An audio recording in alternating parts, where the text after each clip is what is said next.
Keberuntungan adalah bagaimana kita menyikapi waktu. Hari demi hari umur bertambah, persoalan bertambah, kebutuhan bertambah, kesulitan bertambah. Maka orang-orang yang beruntung adalah yang dari hari ke hari dia lebih baik, sehingga dia bisa menghadapi hidup ini menjadi lebih baik. Yang rugi adalah waman kana yaumuhu mislan amsihi, yang sama saja umur bertambah, kesulitan bertambah, kebutuhan bertambah, tapi dia kemampuannya tidak bertambah, tetap saja, maka dia rugi. Dan yang celaka adalah yang makin hari kemampuannya semakin berkurang. Ada orang yang diberikan jabatan baru tapi akhirnya ditangkap KPK karena jabatannya meningkat tetapi kualitas dirinya menurun, maka dia menjadi orang yang celaka. Bagaimanakah keberuntungan dalam Islam? Kita sudah kenal dalam surat Al-Asr.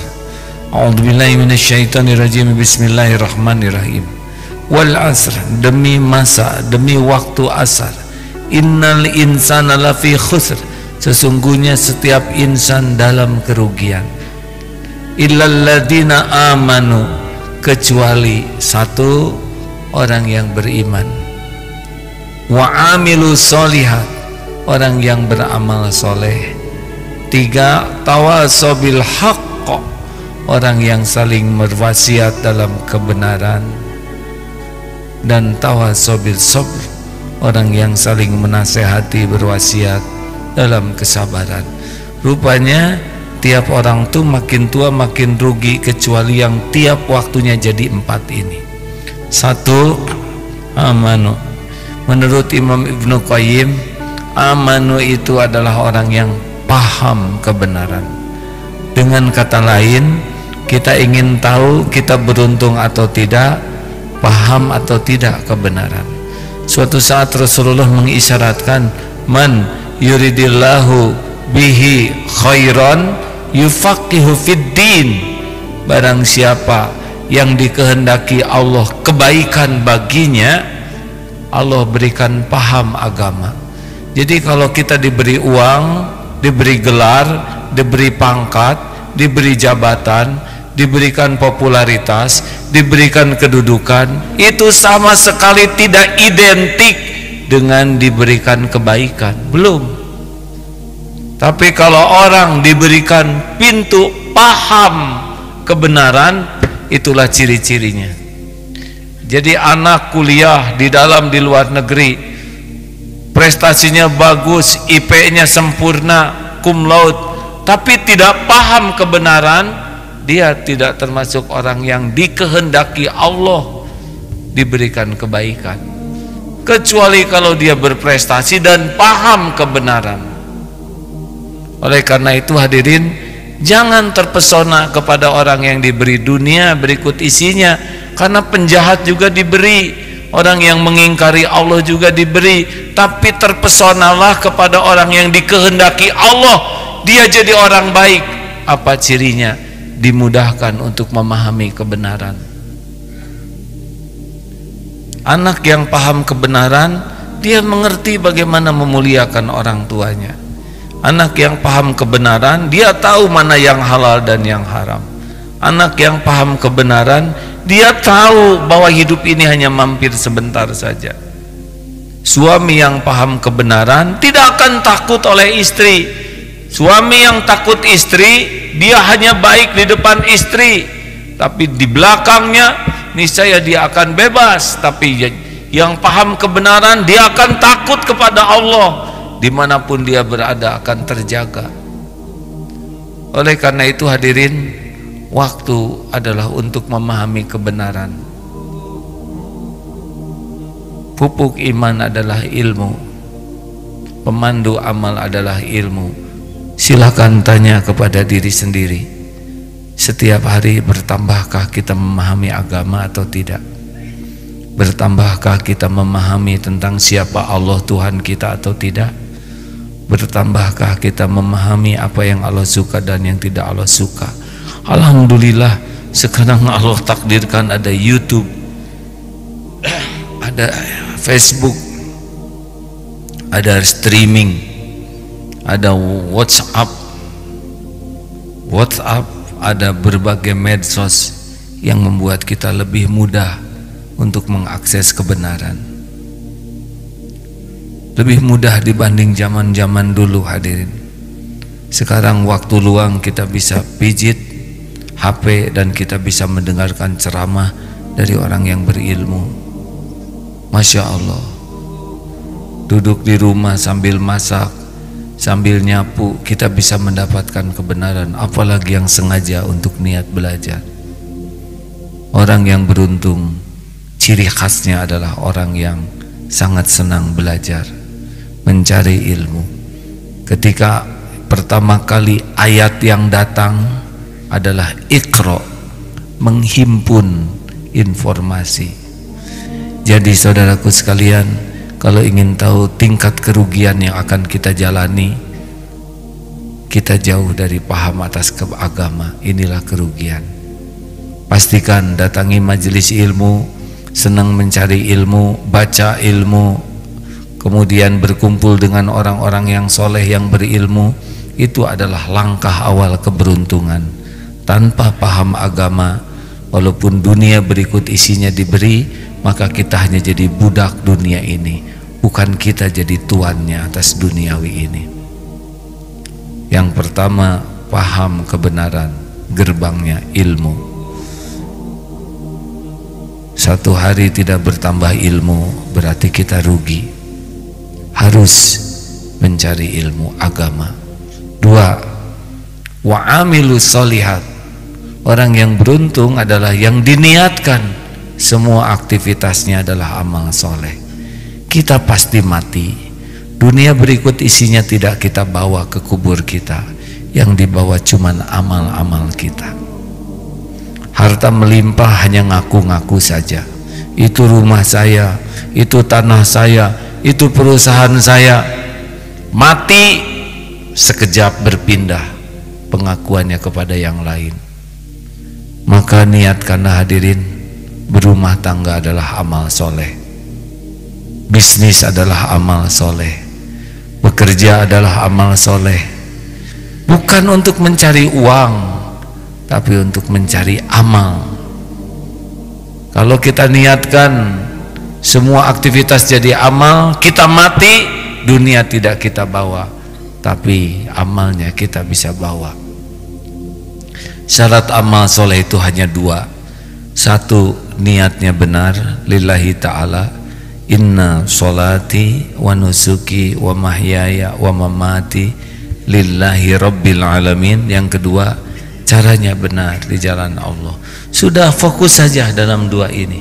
Setiap aktivitas di rumah, jadi suami, jadi ayah, jadi pekerja, jadi warga masyarakat, fokus 2 ini saja. Niatnya lillahi ta'ala dan caranya benar. Tentang rezeki tidak akan tertukar. Apa yang untuk saya tidak akan jatuh kepada saudara. Apa yang untuk saudara tidak akan pernah menyentuh saya. Tapi jadi amal atau tidak, itulah. Setiap orang punya garis takdir masing-masing. Seperti halnya khotib yang sedang ceramah ini tidak pernah terbayangkan akan memiliki takdir ini. Lahir dari orang tua seorang prajurit, sekolahnya elektro, hobinya bisnis, usaha, tapi karena garisnya begini, jadi begini, bisa membangun pesantren dengan izin Allah. Tapi apakah semua ini jadi amal atau tidak? Itulah yang harus diperhatikan. Karena boleh jadi diberikan kesempatan memimpin pesantren, tapi di sisi Allah tidak ada nilainya, karena tidak ikhlas dan tidak benar. Nauzubillah min dzalik. Percayalah, kita sudah punya garis takdir masing-masing. Rezeki kita juga sudah ada masing-masing.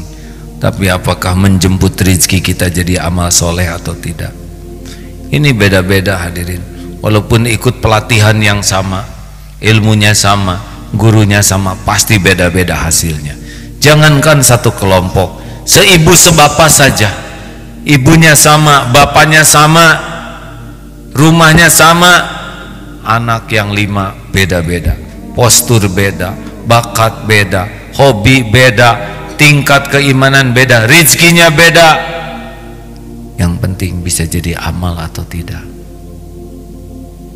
Oleh karena itu, selalu perhatikan dua hal. Niat saya apa? Pastikanlah niat kita lillahi ta'ala. Orang yang niatnya ikhlas seperti jantung, berdetak tiap saat, berdegup tiap waktu, tidak pernah sibuk overacting, menonjolkan diri, dan semua mengakui bahwa kita hidup karena jantung kita hidup.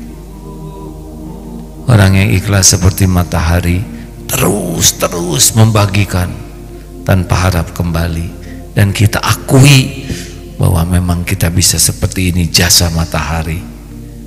Untuk diakui tidak perlu overacting, tidak perlu ngaku-ngaku, tidak perlu pencitraan, tidak perlu sibuk menonjolkan diri. Lakukan yang terbaik dan lupakan. Lillahi ta'ala sumber kebahagiaan, lillahi ta'ala sumber istiqomah, lillahi ta'ala sumber keselamatan. Orang menderita pasti karena kurang ikhlas dan kurang benar hidupnya. 3. Tawasobil haqq. Pastikan paham kebenaran, mengamalkan kebenaran, dan mendakwahkan kebenaran. Hadirin, sebagai umat Islam, tidak cukup kita hanya belajar Islam dan mengamalkan Islam, tapi kita juga harus ambil bagian dalam mendakwahkan Islam. Allah Subhanahu wa ta'ala sudah mengingatkan, in tansurullah yansurkum wa yutsabbit aqdamakum. Barang siapa yang menolong agama Allah, Allah akan menolong. Tanpa pertolongan Allah berat hidup ini. Beratnya persoalan itu bukan karena persoalan yang berat, tapi jauhnya dari pertolongan Allah, itulah yang membuat berat. Seberat apapun masalah, kalau Allah menolong, niscaya akan jadi mudah.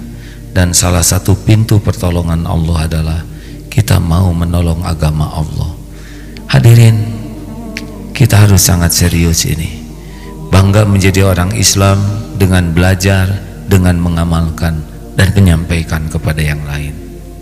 Perkara orang lain tertarik atau tidak, dapat hidayah atau tidak, itu urusan Allah. Tapi perkara dakwah, itu adalah bagian keberuntungan bagi hidup kita. Bayangkan, sekali kita ngajak orang bismillah, setiap kali dia mengucapkan bismillah, kita akan kebagian pahalanya.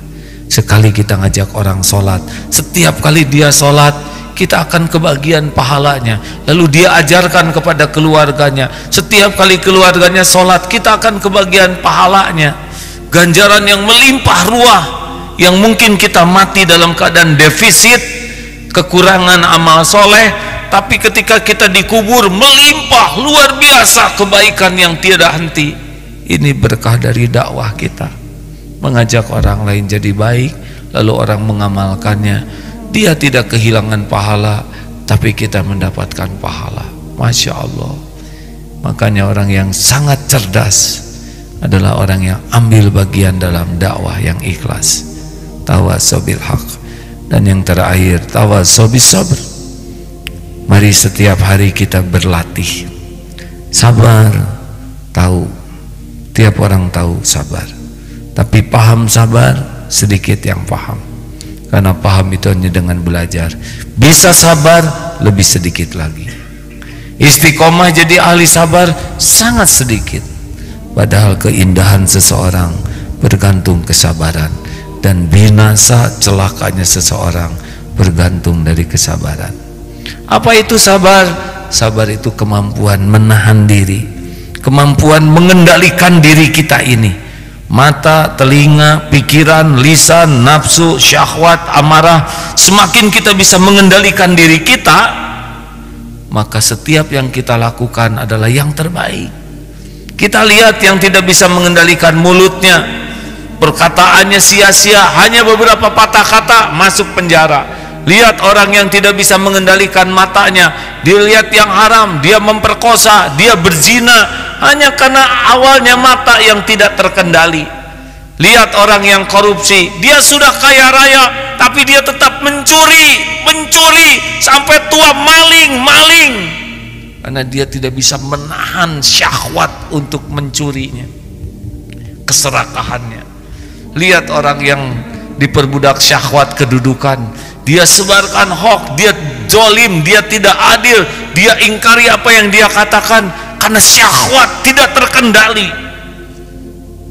Makanya orang yang tidak pernah berlatih untuk mengendalikan dirinya, menahan dirinya, dia jadi orang rugi. Setiap hari kita harus bermujahadah untuk melatih diri kita, melatih mata, melatih telinga, sabar dalam keadaan taat, sabar dalam menjauhi maksiat, sabar ketika menghadapi musibah. Ini tidak akan terjadi kecuali dengan riadah dan mujahadah, dengan latihan yang sungguh-sungguh. Dan disinilah kita akan beruntung ketika kita bisa mengontrol diri kita dengan baik, mengendalikan hati, mengendalikan pikiran. Itulah orang-orang yang matang, dewasa, bijaksana. Kita lihat sendiri tayangan di TV, bagaimana orang-orang yang berpendidikan tinggi tapi tidak bisa mengendalikan amarahnya, tidak bisa mengontrol kata-katanya, bisa jadi hina. Memang keberuntungan hanya milik orang yang bisa mengontrol dirinya, menahan, mengendalikan diri, dan itulah ahli sabar.